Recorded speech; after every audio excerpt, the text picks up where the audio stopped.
Assalamualaikum warahmatullahi wabarakatuh. Selamat siang dan salam sejahtera untuk kita semua. Bapak Ibu guru hebat peserta EGA yang berbahagia, berjumpa lagi dengan saya Supiani pada pertemuan yang ketiga, yaitu penggunaan aplikasi untuk asesmen digital. Jadi memang transformasi digital dalam dunia pendidikan itu memang banyak membuka peluang baru ya kita untuk meningkatkan kualitas, baik kualitas pembelajaran maupun kualitas asesmen pembelajaran. Jadi pada kesempatan ini kita akan mempelajari bagaimana aplikasi digital dan juga kecerdasan buatan ya yang bisa merevolusi cara kita di dalam melakukan evaluasi pembelajaran yang kita berikan. Tahap yang pertama kita akan memahami seperti apa prinsip-prinsip di dalam pemilihan aplikasi asesmen digital, karena memang untuk bisa menyesuaikan dengan tingkat kebutuhan dan asesmen yang lebih tepat, kita bisa memilih platform-platform digital yang sesuai. Adapun prinsip pemilihan platform digital tadi, yang pertama ada kesesuaian, yang kedua kemudahan, dan yang ketiga keamanan data. Ya, jadi untuk memilih aplikasi platform digital itu, yang pertama kita harus pilih aplikasi digital yang memang sesuai atau relate dengan tujuan pembelajaran. Ada banyak asesmen yang bisa kita gunakan, maka aplikasi juga kita sesuaikan dengan jenis asesmen yang akan kita lakukan. Jadi kita bisa mempertimbangkan apakah platform ini bisa mendukung berbagai format atau format soal gitu maksudnya atau tidak gitu ya. Kita jadi bisa memilih aplikasi atau platform-platform tersebut untuk sesuai kebutuhan kita. Misal kita ingin memberikan soal dalam bentuk pilihan ganda formatnya, maka Bapak Ibu bisa gunakan Google Form misalnya. Atau Bapak Ibu akan menginginkan seperti apa, maka kita mungkin pakai quizzes dan lain sebagainya. Nanti kita akan kupas satu-satu ya aplikasi-aplikasi tersebut. Tapi yang pertama prinsip kita di dalam memilih aplikasi atau platform digital tadi harus sesuai dengan tujuan pembelajaran dan juga jenis asesmen yang akan kita lakukan. Ya. Yang kedua, itu harus menggunakan prinsip kemudahan. Jadi, platform yang kita pilih, fitur-fiturnya itu harus bisa memastikan bahwa kita dan siswa itu mudah menggunakannya tanpa ada hambatan teknis ya. Jadi bukan semakin canggih aplikasi itu semakin bagus, tidak, tapi bagaimana kesesuaian tadi ada dan kita sebagai guru dan siswa mudah untuk menggunakannya. Jadi karena kita bisa menggunakan tanpa adanya hambatan teknis gitu ya, supaya tidak menjadi bumerang tertentu. Kadang kalau kita gunakan aplikasi tapi mungkin tidak support atau tidak mudah digunakan gitu ya, sehingga itu akan menjadi kendala. Itu juga tidak bagus seperti itu ya. Jadi kita harus pilih platform yang user friendly lah ya, menghemat waktu dan juga mengurangi kefrustrasian dari penggunanya. Kemudian yang ketiga, prinsip yang sangat penting yaitu perlindungan data pribadi siswa. Jadi aplikasi yang kita gunakan harus tetap menjaga keamanan data dari peserta didik kita. Itu harus menjadi prioritas utama karena kita harus bisa pastikan bahwa aplikasi ini memiliki enskripsi data, ada kebijakan privasi yang jelas dan mematuhi regulasi perlindungan data yang berlaku tentunya di Indonesia. Jadi ada beberapa tantangan ya di dalam melakukan asesmen. Yang pertama adalah kendala praktis, yang kedua adalah kompleksitas dari asesmen. Apa saja yang menjadi kendala praktis? Yaitu di waktu yang terbatas ya, dengan kapasitas kelas yang besar gitu. Jadi menjadikan kita kesulitan untuk melakukan penilaian yang efektif dan mendalam. Kemudian yang kedua, maka perlu kita bantuan asesmen digital gitu ya. Yang kedua adalah proses koreksi manual yang tentu akan memakan banyak waktu yang berharga bagi guru ya, yang harusnya bisa kita lakukan untuk interaksi dengan siswa, tapi kita hanya berkutat dengan koreksi. Nah, itu tidak. Yang ketiga adalah kesulitan memberikan umpan balik ya, yang lebih individual dan bermakna.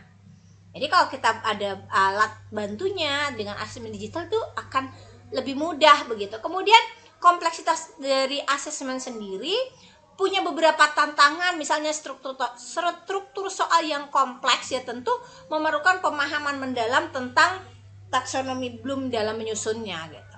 Kemudian kurangnya pemahaman guru tentang teknik asesmen yang modern dan efektif, dan yang ketiga adalah teknologi digital itu akan menawarkan solusi untuk efektivitas dan efisiensi waktu.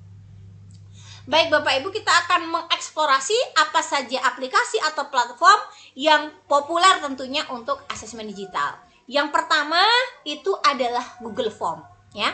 Google Form punya ciri khasnya itu fleksibel dan berbasis rubrik.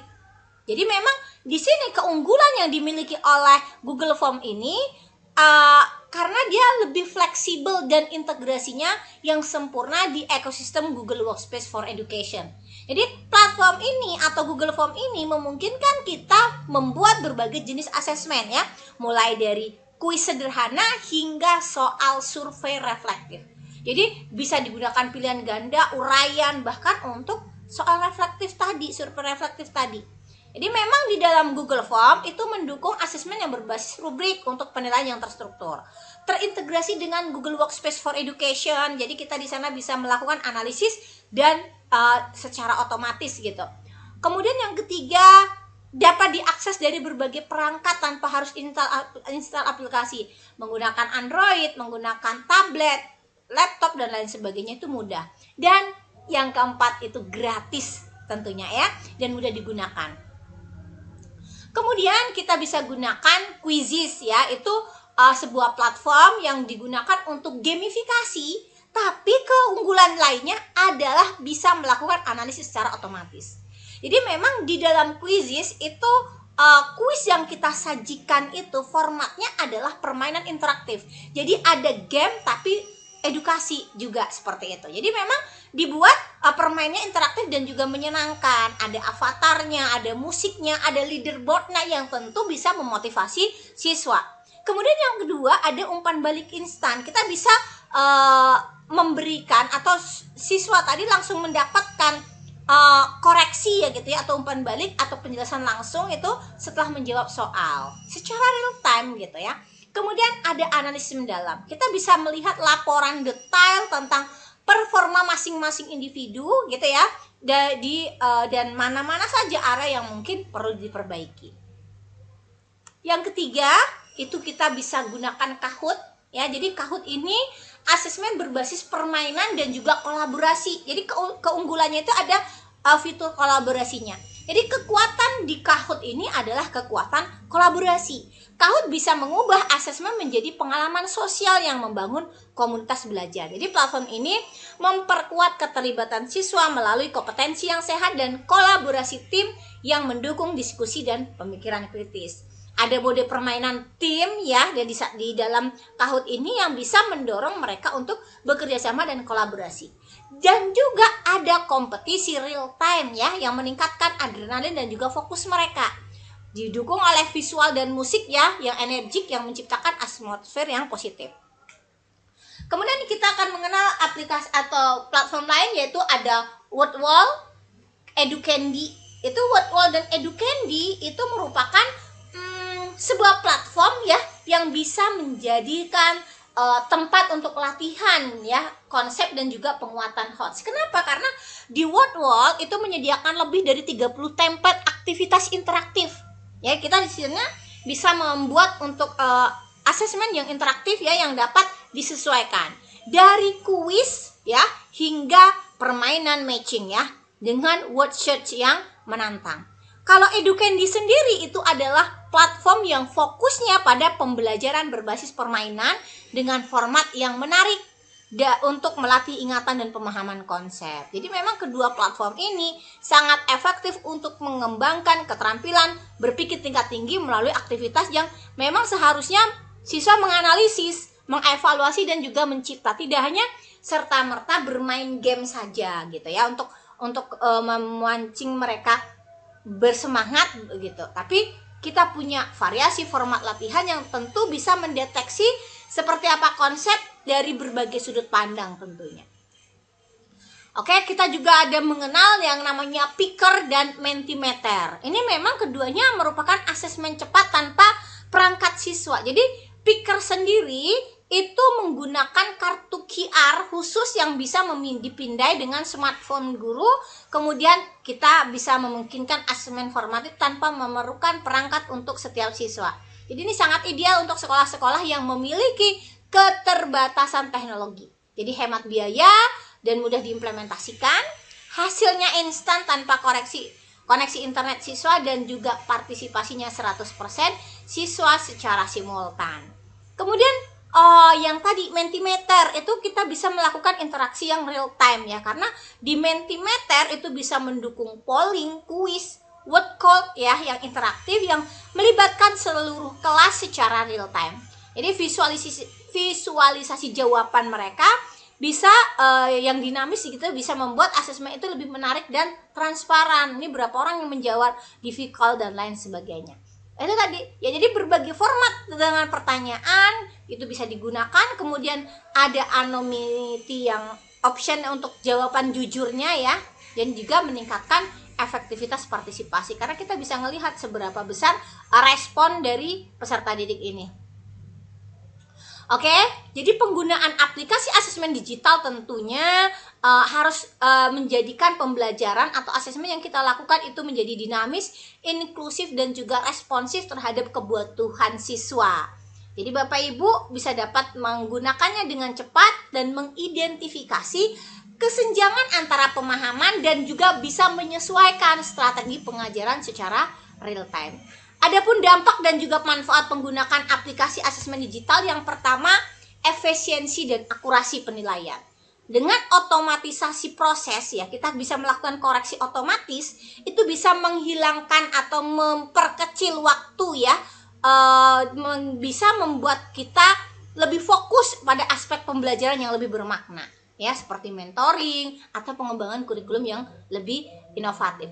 Kemudian karena di dalam penggunaan platform digital ini kita bisa lebih konsisten terhadap penilaian. Kenapa? Karena sistem digital itu menerapkan rubrik dan yang dengan konsisten gitu ya, mengeliminasi subjektivitas dan variabilitas untuk dalam penilaian kita. Jadi setiap siswa dinilai dengan standar yang sama, tidak karena ini karena itu, tapi sesuai gitu. Kemudian analisis data yang sudah mendalam. Jadi dashboard analitik itu akan memberikan wawasan yang komprehensif tentang performa kelas dan juga performa masing-masing individu. Jadi di sini akan memungkinkan kita untuk bisa melakukan intervensi yang tepat waktu dan berbasis data sehingga kita bisa meningkatkan hasil pembelajaran. Kalau waktunya sudah dihemat, kita tidak menumpuk dengan tugas-tugas administrasi gitu, kita bisa meningkatkan kualitas interaksi kita dengan siswa, memberikan dukungan secara individual kepada mereka menjadi lebih intensif, mengembangkan strategi-strategi pengajaran baru yang mungkin lebih kreatif dan juga responsif terhadap kebutuhan siswa. Yang terakhir, dengan penggunaan asesmen digital ini kita bisa meningkatkan motivasi dan partisipasi siswa, karena memang dengan kekuatan gamifikasi itu bisa meningkatkan motivasi belajar mereka, engagement juga menjadi meningkat. Mari Bapak Ibu kita bisa lakukan ya, bertransformasi bersama menggunakan pembelajaran digital, asesmen digital maksudnya, untuk bisa memberikan asesmen yang memang lebih otentik dan bisa memberikan kemudahan dan waktu yang lebih luas untuk kita gitu ya. Karena memang di era digital menawarkan kesempatan emas untuk menciptakan pendidikan yang lebih efektif, inklusif, dan juga menyenangkan. Kita bisa mengadopsi aplikasi asesmen digital dan memanfaatkan kekuatan AI secara bijak. Kita dapat memberikan pengalaman belajar yang lebih bermakna bagi setiap siswa di Indonesia. Saatnya kita melangkah maju dengan teknologi sebagai mitra dalam mewujudkan pendidikan yang berkualitas. Pada kesempatan malam hari ini, kurang lebih saya mohon maaf, saya akhiri. Wabillahi taufik wal hidayah. Assalamualaikum warahmatullahi wabarakatuh.